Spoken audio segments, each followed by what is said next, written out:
दोस्तों आज भले ही हम भारत की आजादी के 75 सालों को पूरा कर चुके हैं, लेकिन हमें ये नहीं भूलना चाहिए कि एक टाइम पर हम कभी गुलाम हुआ करते थे। बेशक से आज भले ही हम खुली हवा में सांस ले रहे हैं, लेकिन एक दौर था जब हमारा भारत कुछ विदेशी शक्तियों का गुलाम था। और इस लिस्ट में मुगल और ब्रिटिश सबसे पहले नंबर पर आते हैं, जिन्होंने भारत को बर्बाद करने में अपनी कोई कसर नहीं छोड़ी। मतलब एक भारतीय जितनी शिद्दत से आज एक पाकिस्तानी को याद करता है, हमें लगता है कि हमें आज भी उतनी शिद्दत से अंग्रेजों को भी याद करना चाहिए, क्योंकि पाकिस्तानी तो हमें आज यातनाएं दे रहे हैं और हमारे देश को कष्ट दे रहे हैं, लेकिन अंग्रेजों ने हमारी पिछली 4 पीढ़ियों को, या कह सकते हैं उससे भी कई गुना ज्यादा, इतनी ज्यादा यातनाएं दी है, जिन्हें अगर हम आज भूल गए तो इससे बुरी बात और कोई हो ही नहीं सकती। क्योंकि जब अंग्रेजों ने पहली बार हमारे भारत पर राज करने के बारे में सोचा था, उस वक्त भी हमारे भारत में अलग अलग शासन चल रहे थे। मतलब पूरे भारतवर्ष में कहीं मराठा शासन था, तो कहीं राजपूत, तो कहीं सिख शासन था। इतना ही नहीं, इन सब के साथ साथ कई और राजघराने भी भारत के अलग अलग हिस्सों में अपना अपना राज कर रहे थे। हाँ, वो अलग बात है कि ये सभी आपस में ही लड़ा करते थे, लेकिन अंग्रेजों ने जिस तरीके से इतनी सारी शक्तियों को हटाने के बाद भारत को अपना गुलाम बनाया,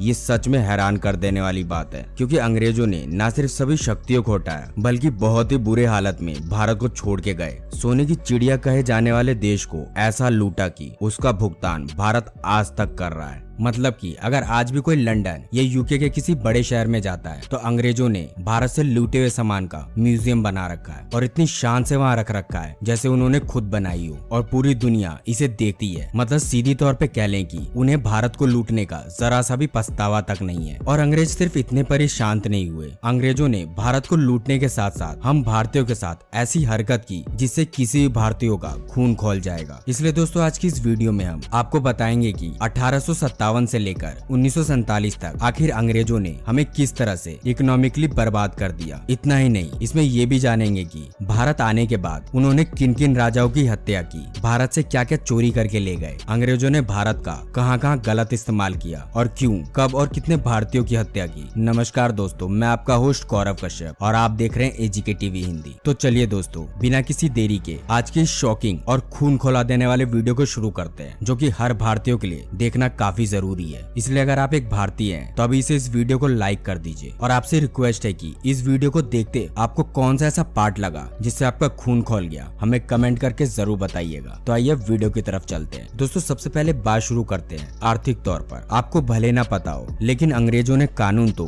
भारत में साल 1840 से ही बनाना शुरू कर दिया था। मतलब मोटे तौर पे उन्होंने भारत की अर्थव्यवस्था को गिरा दिया था। लेकिन 1857 में उन्होंने भारत के लिए ऐसे ऐसे कानून बनाए जो एक सरकार के शासन करने के लिए जरूरी होते हैं। अगर आपने गौर किया हो तो आपको पता होगा कि हमारे यहाँ जितने भी कानून बने थे वो सब के सब 1857 से लेके 1946 तक के हैं। मतलब आपकी जानकारी के लिए बता दें कि 1840 तक का भारत जो था, उसका विश्व व्यापार में कुल योगदान 33% का था। यानी उस दौर में भी दुनिया के कुल उत्पादन का 43% भारत में पैदा हुआ करता था, और दुनिया की कुल कमाई में भारत का 27% का हिस्सा था। और यही बात अंग्रेजों को बहुत ज्यादा खटकती थी, और इसलिए आधिकारिक तौर पर भारत को लूटने के लिए अंग्रेजों ने कुछ ऐसे कानून बनाए, जिससे कानून में ये तय हुआ कि भारत में होने वाले उत्पादनों पर टैक्स लगा दिया जाए, क्योंकि सारी दुनिया में सबसे ज्यादा उत्पादन हमारे देश भारत में ही हुआ करता था। दोस्तों 1858 में फाइनली ब्रिटिश सरकार हमारे भारत को अच्छे से कंट्रोल करने लग गई। अब इसे हुआ ये कि ईस्ट इंडिया कंपनी की मोनोपोली खत्म हो गई, और अब भारत के प्रोड्यूसर को भी अपने सामान को एक्सपोर्ट करने का सीधी तौर पे मौका मिल गया। लेकिन इसमें भी ब्रिटिशर्स ने अपना अच्छा खासा दिमाग लगाया। दरअसल भारत के प्रोड्यूसर्स को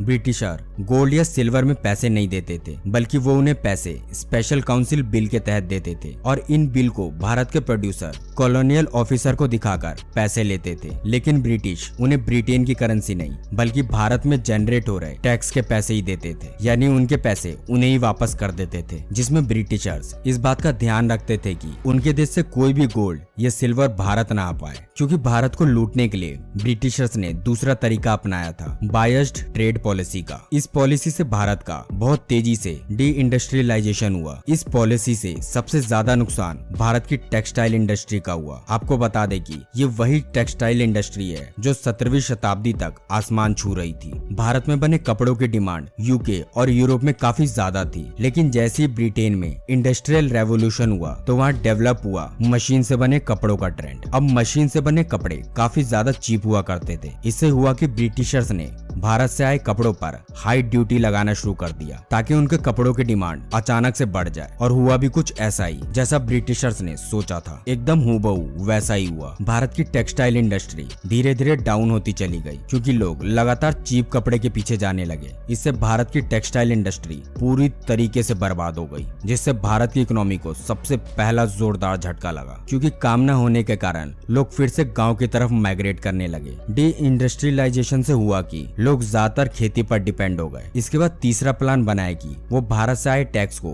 भारत में लगाने के बजाय खुद के कॉलोनियल डेवलपमेंट में लगाएंगे, और उन्होंने किया भी सेम ऐसा ही। भारत के पैसों से ब्रिटिश का न सिर्फ भारत में इंडस्ट्री रेवोल्यूशन हुआ बल्कि पूरे वेस्टर्न वर्ल्ड का जबरदस्त फायदा हुआ, और वहां से शुरू हुआ हमारा देश वेस्टर्न कंट्री से पीछे होना। इतना ही नहीं दोस्तों, सेकंड स्टेज ऑफ कोलोनाइजेशन यानी कि 1813 से 1860 के बीच ब्रिटिशर्स ने हमारे भारत में कई सारे चीजों के डेवलपमेंट भी किए, जैसे कि स्टीम इंजन, मशीन या फिर पावर लूम। इतना ही नहीं, यही वो वक्त था जब भारत में रेलवे का निर्माण भी हुआ। शुरुआत में तो सबको लगा कि ये भारत के लिए बहुत अच्छा है, पर असल में ये ब्रिटिश का भारत को बर्बाद करने की दिशा में एक जबरदस्त प्लान था, क्योंकि इसके जरिए उनके लिए ट्रेड और ज्यादा आसान हो जाता। मतलब आपकी जानकारी के लिए बता दें कि 1857 से लेकर 1947 तक अंग्रेजों ने टैक्स लगाकर जो भारत को लूटा, उसके सारे रिकॉर्ड बताते हैं कि उन्होंने भारत से करीब 300 लाख करोड़ रुपए लूटे हैं, जो कि आज के आंकड़े के अनुसार नहीं है। ये आंकड़े 1947 के हिसाब से हैं, जब बड़े बड़े ऑफिसर्स की सैलरी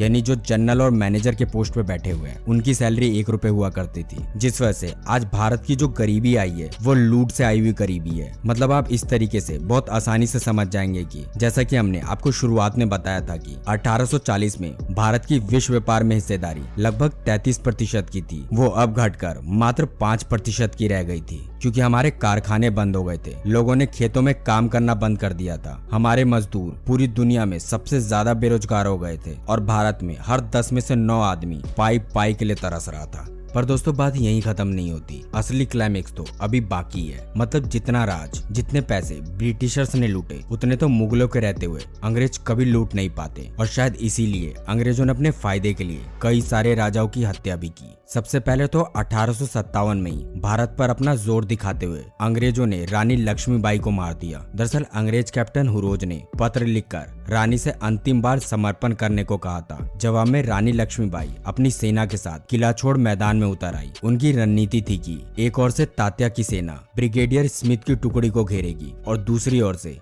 रानी लक्ष्मीबाई, लेकिन तात्या वहां नहीं पहुंच सके और रानी लक्ष्मीबाई स्मिथ और हुरोज के बीच बुरी तरीके से घिर गई, और गोली लगने की वजह से रानी लक्ष्मीबाई वहीं पर शहीद हो गई। और बात यहीं खत्म नहीं होती, यानी सिर्फ रानी लक्ष्मीबाई नहीं बल्कि भारत के आखिरी मुगल बहादुर शाह जफर को भी अंग्रेजों ने तड़पा कर मारा था। यानी 21 सितंबर के दिन को अंग्रेज हुक्मरान के हाथों उनकी गिरफ्तारी के लिए इतिहास में दर्ज भी किया गया है। कहने को तो वो 1837 में बादशाह बनाए गए थे, लेकिन तब तक देश के काफी बड़े इलाकों पर अंग्रेजों का कब्जा हो चुका था। 1857 में क्रांति की चिंगारी भड़की तो सभी विद्रोही सैनिकों और राजा महाराजाओं ने उन्हें हिंदुस्तान का सम्राट माना और उन्हें भी अंग्रेजों को खदेड़ने का आह्वान किया। लेकिन 82 वर्ष के बूढ़े बहादुर शाह जफर की अगुवाई में लड़ी गई ये लड़ाई कुछ ही दिन चली और 21 सितंबर के दिन अंग्रेजों ने उन्हें गिरफ्तार कर लिया। इसके बाद उन पर मुकदमा चलाया गया और उन्हें रंगून निर्वासित कर दिया गया, जहां उन्होंने अपनी अंतिम सांस ली। ऐसा नहीं, इस लड़ाई में सिर्फ मुगल या राजा ही मारे गए, बल्कि इस लड़ाई में आम इंसानों की भी जान गई है। मतलब अब जो मैं बताने जा रहा हूँ उससे सबका खून खौल जाएगा, जिसे आज भी अगर हम सब याद करते हैं तो दिल दहल जाता है। मतलब जलियांवाला बाग हत्याकांड तो आपको याद ही होगा।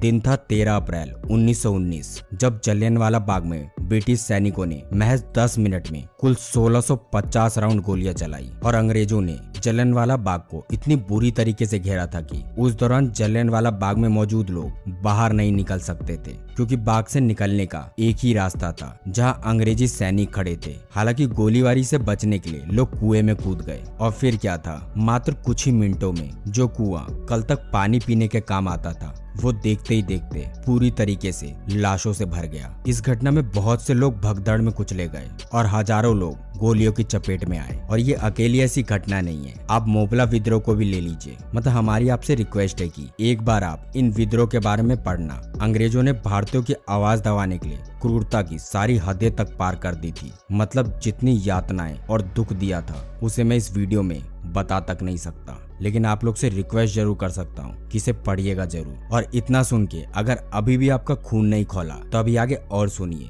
क्योंकि इतने सारे लोगों की हत्या करने के बाद क्या आपको लगता है ब्रिटिश भारत से खाली हाथ वापस लौटे होंगे? ब्रिटेन भारत से पैसा तो लेकर गई, पर ऐसी कई और चीजें भी लेकर गए जिनकी कीमत आज के तारीख में करोड़ों में नहीं बल्कि अरबों में है। ब्रिटिश म्यूजियम में, जो कि हमने आपको पहले भी बताया था, मतलब ब्रिटिश म्यूजियम में आपको हर एक चीज के नीचे पढ़ने को मिल जाएगा कि कौन सी चीज किस देश से ब्रिटेन चुरा कर लाया है और उसकी आज कीमत क्या है। मतलब एग्जाम्पल के तौर पे जैसे कोहिनूर आंध्र प्रदेश के कोयले की खान से निकला, और इस बात से आप सभी वाकिफ हैं कि कोहिनूर पूरी दुनिया में कितना फेमस है। ये कोहिनूर मुगल बादशाह के मयूर सिंहासन में लगा करता था। 1849 में ईस्ट इंडिया कंपनी ने इसे महारानी विक्टोरिया को सौंप दिया था। ये कोहिनूर 21.6 ग्राम वजनी और 105.6 मैट्रिक कैरेट का एक बेशकीमती हीरा है, और इस समय ये टावर ऑफ लंदन के ज्वेल हाउस में रखा गया है और आज इसकी कीमत अरबों रुपए में है, जिसे अंग्रेजों ने भारत से चोरी कर लिया। वो इतने पर ही नहीं माने,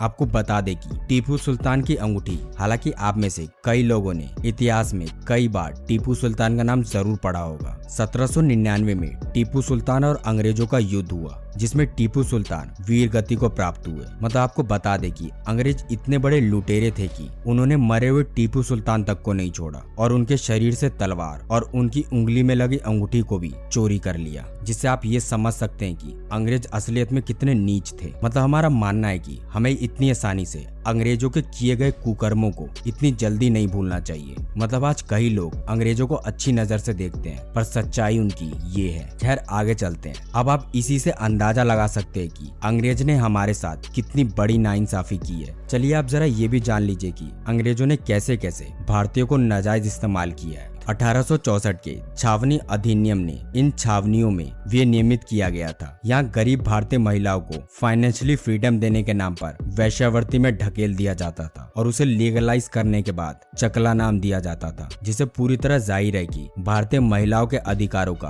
अंग्रेजी हुकूमत द्वारा खुलेआम हनन किया गया। ध्यान देने वाली बात यह है कि अंग्रेजों ने भारतीय महिलाओं को जबरन प्रताड़ित किया और उन्हें वैश्यावृत्ति में ढकेलने के साथ ही यौन गुलाम बनाया था। अब आप इसी से अंदाजा लगा सकते हैं कि उनका व्यवहार हम भारतीयों के लिए कितना ज्यादा क्रूर था। मतलब अंग्रेजों ने हमें हर तरीके से बर्बाद किया, हमें जितना हो सके उतना ज्यादा एक्सप्लॉइट किया, फिजिकली, मेंटली और फाइनेंशियली भी। अंग्रेजों ने भारत को लूटकर हमें पॉवर्टी के रास्ते पर धकेल दिया, जहां से भारत आज तक नहीं निकल पाया है। अंग्रेजों ने भारत को सिर्फ अपनी शान और शौकत के लिए लूटा, बावजूद कभी भी इसमें भारत का नाम तक नहीं लिया। मतलब अगर आज भारत पर अंग्रेजों ने शासन नहीं किया होता तो शायद आज भारत की हालत काफी ज्यादा अच्छी होती। हालांकि दोस्तों बात यहीं तक खत्म नहीं हो जाती, अभी भी कुछ ऐसी बातें हैं जो हम आपको इस वीडियो में नहीं बता पाए, लेकिन अगर आप चाहते हैं हम इस पे पार्ट 2 लाएं और बाकी बची हुई बातों को भी हम आपको विस्तार से बताएं, तो आप हमें ज्यादा से ज्यादा कमेंट कर सकते हैं। जितना ज्यादा कमेंट आएगा हम उतनी जल्दी